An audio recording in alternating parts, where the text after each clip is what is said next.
Hello, everyone. This is Top for episode 194. We are 194 episodes deep into Top for Glory. We are a couple hours away from AEW Dynamite. We are 48 hours removed off of Monday Night Raw. 48 hours away from Friday Night SmackDown, but we are 72 hours removed off of wrestling's greatest tournament, and that is the G1. Now, if you guys don't remember, Top Floor brought you guys the G1 predictions. Lucky we were able to bring you the finals in gameplay format. I wanted to give you guys a review, but kind of had a sore throat. But I'm here. But introductions always must. I'm an English before, and this is New Japan Pro Wrestling G1 Climax review. Because guys, the G in G1 does not stand for Goto; it stands for Talk for Glory. So the way I'm going to be reviewing the finals is going to be a tad bit different because it wasn't like Dominion where there were other matches that I could talk about, similar to how it had Best of Super Juniors finals and a whole bunch of other matches. I'm going to be talking about some awards basically. And when I say awards, I'm talking about most underrated, impressive debuts. I'm going to talk about the finals in general. And then I'm also going to give in my 2 cents about how we're not waiting until Wrestle Kingdom for the winner to get their IWGP World Heavyweight Championship match. So if you guys think someone else falls under the categories of underrated or they had an impressive debut, comment down below who you think had, one of the underrated or greatest showings even. Who had the best match to you? To start us off, I want to start off with most underrated. And for both sides, for both blocks, I I want to give it to Bullet Club War Dog leader David Finlay and the United Empire's second in command. He is the protector. He is the hero. He is the GOAT O-Khan, the only Khan that matters in wrestling. So the reason why these two get underrated is because for many years, as I've watched New Japan, I do always tell myself, I don't think this person deserves to be in the G1. I don't think everyone needs to be in the G1. As examples of last year, I didn't think like Shane Thorne needed to be in it. I didn't think Tonga Loa needed to be in it. I damn sure didn't think Chase Owens needed to be in it. But I would be lying if I said there were a couple times where I would think to myself, maybe the Great O-Khan doesn't need to be in it. So watching the Great O-Khan from survive from damn near elimination up to the semifinals of his block, that was spectacular. That was magical. And although I had no expectations of the Great O-Khan winning the G1, I damn sure didn't even think he would even make it to basically the semi or quarterfinals, depending how you want to see it.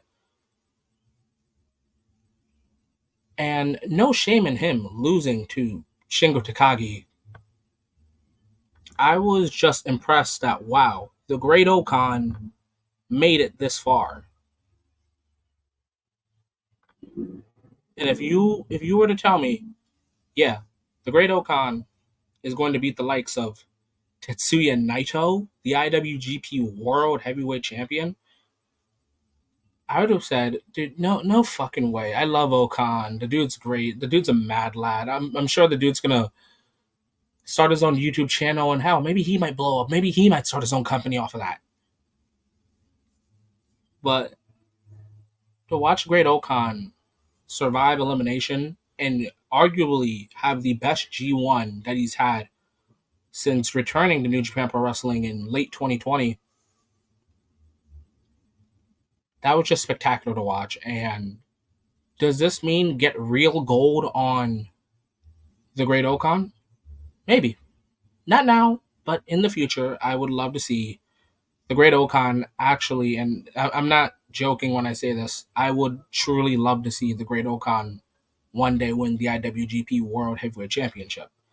Because not just in the G1, I actually believe that the Great Okan is one of the most underrated wrestlers in New Japan Pro Wrestling currently going on. But speaking of underrated and credit, I don't think I've given this man credit at all. I think I've given everyone but his father credit more than him. David Finlay. David Finlay was basically in the same boat as the Great Okan, where he was about like 1-2 losses away from certain elimination. Now, I guess this is where the Savage King moniker kicks in, because when I tell you David Finlay fought for his goddamn life, he truly did. And I think that's what made me go, oh, people might have to stop sleeping on David Finlay now. David Finlay is going wild, and this wasn't just, and you can tell in the G1 who's trying to win to make finals, who's trying to win to main event Wrestle Kingdom, who's trying to win just to have a match. There were sorry, I got choked. There were a lot of people that were fighting just because they wanted to beat a certain person. Maybe some people wanted to reach the finals, but David Finlay was fighting to prove everyone wrong. He was fighting the main event Wrestle Kingdom. He was fighting to show that, hey, wow, some of your favorite Gaijins are gone. Will's gone. Jay's gone. Omega's gone. There can be another Gaijin to reign supreme on top of New Japan Pro Wrestling. Now, I'm not going to start singing David Finlay's praises every review, predictions, and on other podcasts. I do think David Finlay definitely had a way better showing this year than he did last year. And just like the Great Okan, no shame in making it to quarter semis or semis, however you guys want to word it. The dude lost to Yota Tsuji, which I'm going to talk about Yota Tsuji a lot when we talk about the finals. I just want to take the time to give both the Great Okan and David Finlay their flowers. They didn't win the G1, but goddamn, they came close enough and had one of the greatest showings. And David still has the global title, so he can do something with that. And as for the Great Okan, he has a World Championship match against Tetsuya Naito at King of Pro Wrestling. Who knows? Maybe you guys might get a prediction / review on the miniseries or here on YouTube. You'll have to stay by subscribing, following, commenting, do all those things. Now let's talk about impressive debuts. And the impressive debuts go to Jake Lee and Takeshita. Wow, where do I start? I'll start with Takeshita because I talked with Smooth about this. Yes, guys, even though Smooth isn't here on Talk for Glory, we do still talk about wrestling from time to time. And we were both hoping that Takeshita would have a great showing. And my God, he had a great showing. He didn't win, but he damn near came close. I really do think that if Takeshita was in the opposite block, I really do think Takeshita might have reached finals. We might have gotten Takeshita versus Tsuji in the finals, probably. But when it comes to Takeshita and his in-ring, no question. No debating, no arguing. It's not a discussion. The dude is magic in that ring. This dude fought with people like Henare. This dude fought with people like Jeff Cobb. This dude fought with people. I was about to say Shingo Takagi. I wish he did.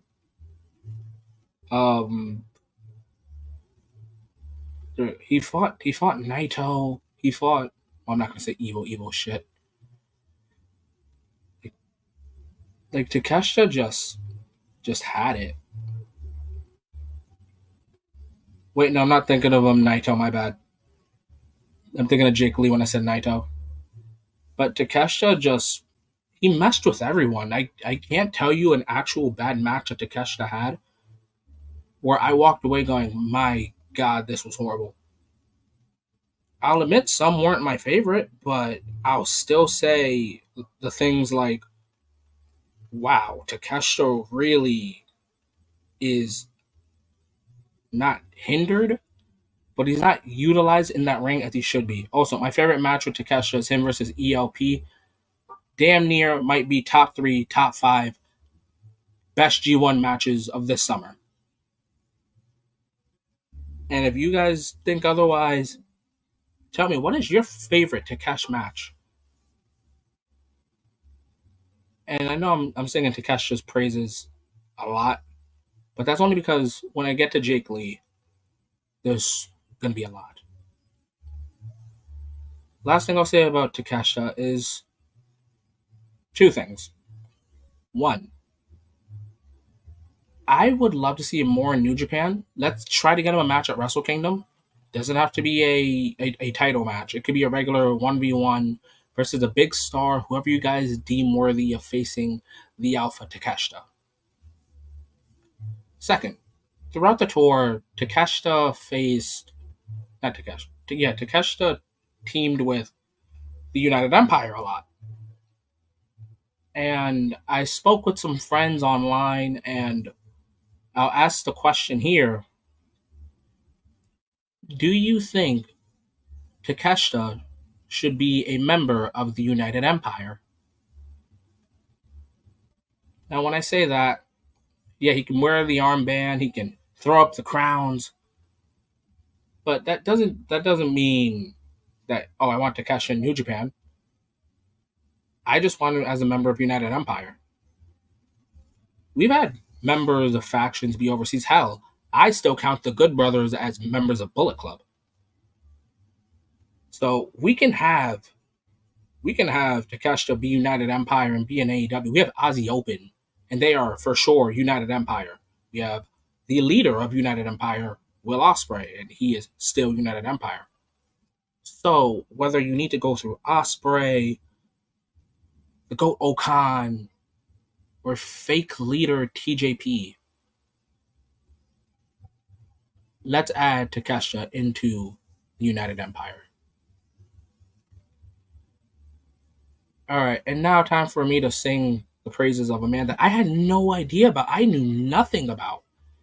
And I know in wrestling, well, I guess wrestling fans, it's an insult to say who. Like, I get it. You guys don't know who someone is, and that means they're not worth your time, and blah blah blah. So when I saw Jake Lee, he first attacked Naito. He laid him out, and then Drilla dropped him on his neck. Drilla killer 1 2 3. Also, Drilla deserves an IWGP World Title match, but that's neither here nor there.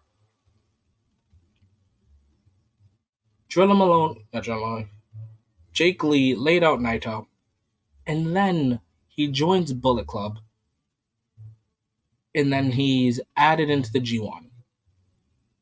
And I just want to say that my first time seeing Jake Lee, I didn't see highlights. I wanted a blank slate with Jake Lee. Knew nothing, saw nothing. The most information I got was from Esco. Shout out Esco. Remember, guys, go back to predictions. You guys can follow his social medias and Tommy's as well from BTBC. Links are linked down below in the predictions video. But the first match I saw with Jake Lee was him versus Sonata, and I just got to say, that man ragged him. That dude destroyed a former world champion. And the best part is, it was only night one. He wasn't done.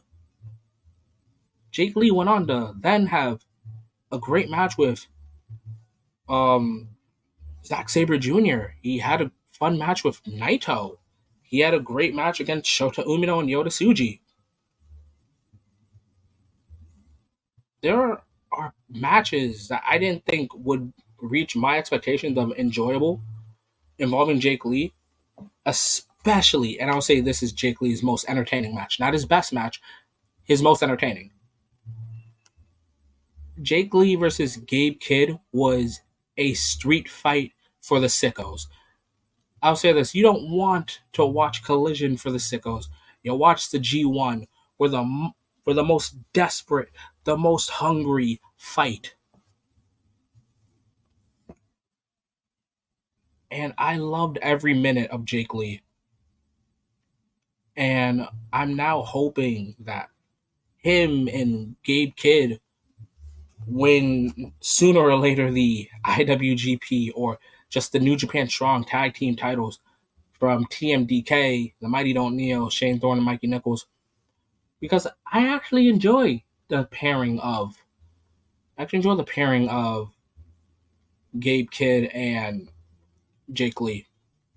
But that doesn't mean I want Jake Lee to be a tag guy forever. If I had to choose, I actually am hoping that Jake Lee some way somehow finds a way to getting a shot at the Never Openweight Championship. Because I think Jake Lee versus Hinari would kick ass. But that was most underrated and impressive debuts. Now we're going to talk about the finals. It is TMDK's frontman. It is the best technical wrestler in the world currently going on today.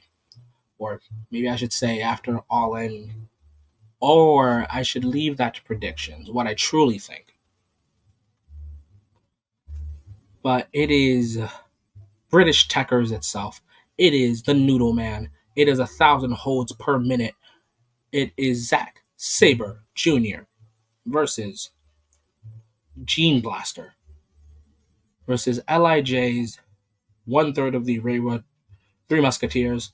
It is Yota Tsuji, New Japan Cup winner. Now there were two lineages on the line here. It was will Zack Sabre Jr. be the second Gaijin to win the G1, first one being Kenny Omega, or will Yota Tsuji be the first man to win both New Japan Cup and the G1 Climax in the same year? It's never been done. Yota Tsuji was close, but Zack made his own history.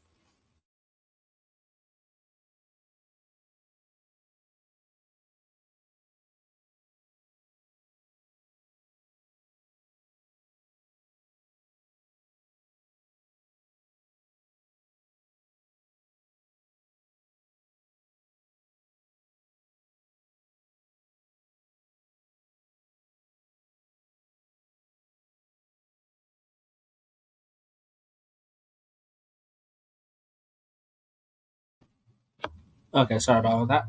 But I love Yota Tsuji matches. If I had to rank all LIJ matches, I would probably say Shingo, Yota Tsuji, Hiromu, if it's not Best of Super Juniors Finals, and Naito matches. And then on a good day, Teton more than Bushi, but I mostly love Bushi matches. And I'm talking only singles matches, guys. But Yota Tsuji is up there when it comes to most entertainable matches for me. So to see him face Zack Sabre Jr., which these guys have only faced once, which was back in 2020, I believe. So during the pandemic, you know, no crowd Japan wrestling, which again, guys, now I remember it's New Japan pandemic wrestling. I can't go back and watch 2020 wrestling at all. I can't watch 2020 Ring of Honor, WWE, WWE 2020. I can't go back and watch New Japan 2020. I can't watch any of that.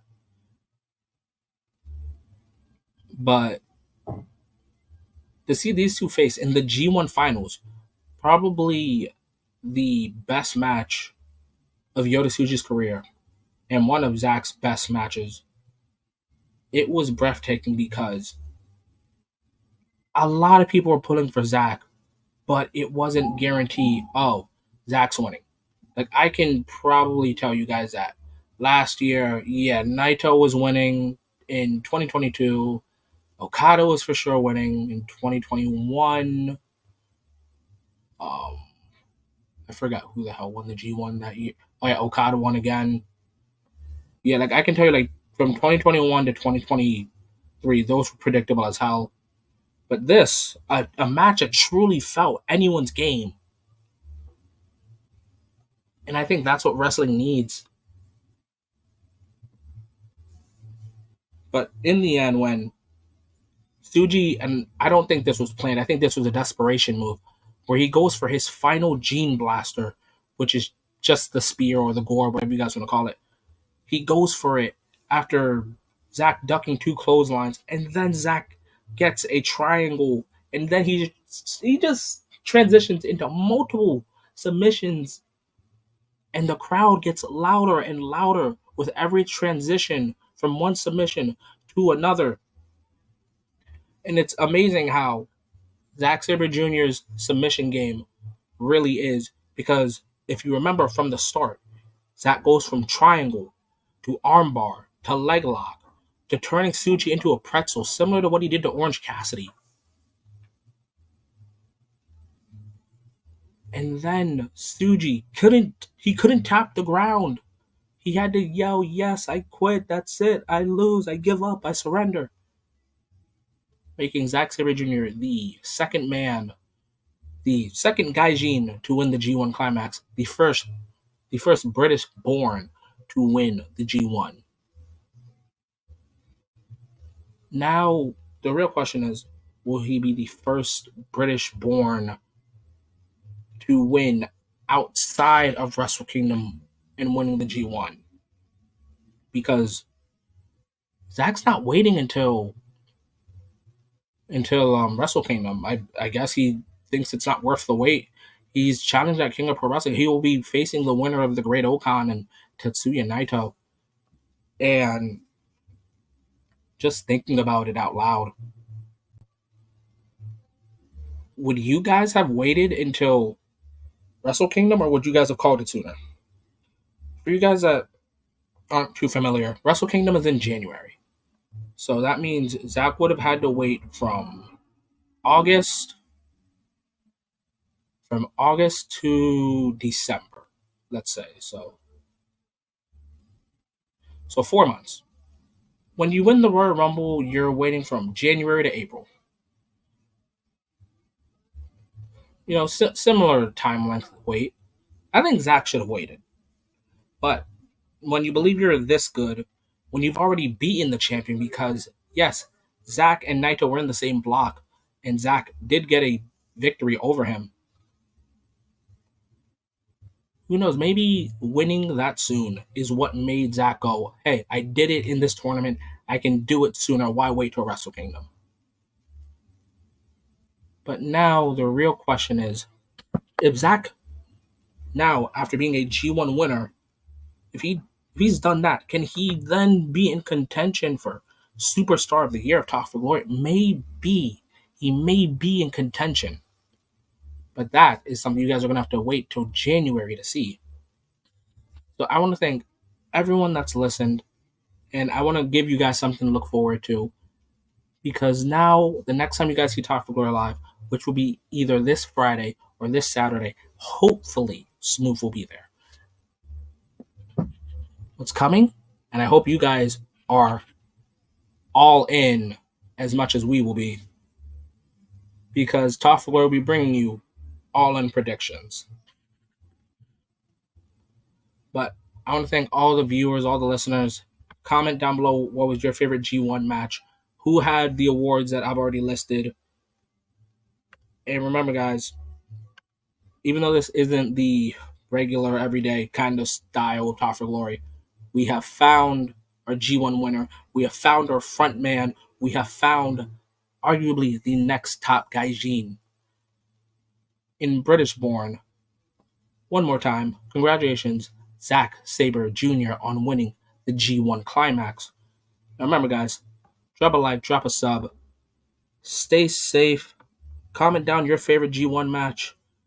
Congratulate Zack Sabre Jr. whenever you can. Remember, guys, to follow the socials at YoungSmoothTFG on his Twitter, Enigma_B4 on my Twitter, Enigma_B4 on my TikTok, Enigma_B4 on my Instagram, Enigma_B4_ on my Twitch, Smoothing1 on his Twitch, Enigma_B4 on my Kick. Remember, guys, the gaming website, not the app. That app is dead. Remember, guys, where there's a podcast, there's Talk for Glory. So whether it's Spotify, Apple Podcast, YouTube itself, you guys can follow Talk for Glory.